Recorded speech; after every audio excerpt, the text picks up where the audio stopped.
Okay, hi Elena.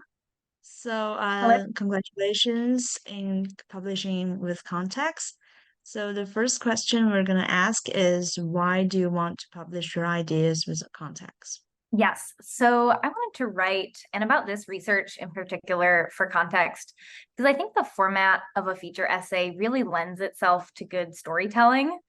I've found, especially with qualitative research, publishing in a traditional academic journal, by the time you have, done your due diligence, engaging previous literature and justified your methods, et cetera, shown enough participant responses in order to kind of establish a pattern, there isn't that much space, not enough words left in order to really provide rich detail into participants' experiences.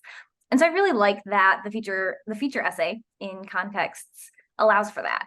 And so in mine, I was able to take a deeper dive into the stories of just two students who I interviewed for my study, as opposed to looking at a more surface level at the broad array of the sample.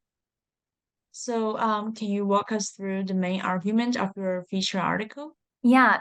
So in my article, I discuss social class divides in undergraduates' understandings and experiences of parental support during the COVID-19 pandemic. And so I used the case of undergraduates' pandemic housing transitions, where they decided to live when universities shut down, to look at broader themes in how they understand what they deserve from and what they owe to their parents.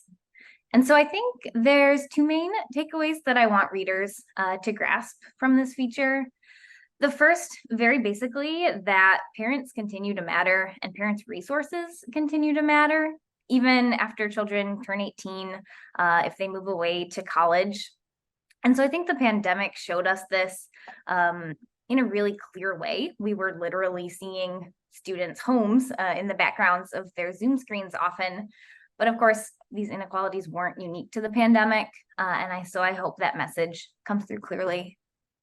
Um, Kind of building on that point, I hope also that readers can see that the social class differences that I saw weren't just about immediate resource constraints. I think this teaches us something about how inequality works and how it shapes really intimate dimensions of our identities and our relationships.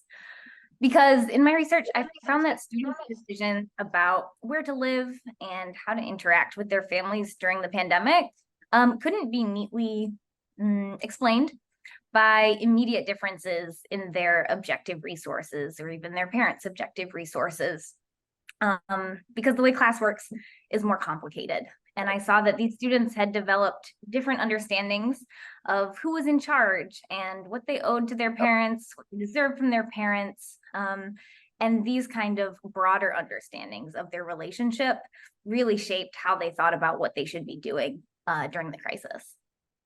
How do you think your ideas are relevant to the broader public?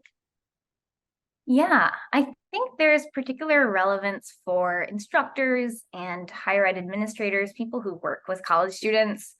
For the reasons I alluded to before, I think that understanding students' different trajectories and their trajectories after college too really requires understanding their context, which includes their relationships with their families and then the broader structural and cultural forces in which these families are embedded.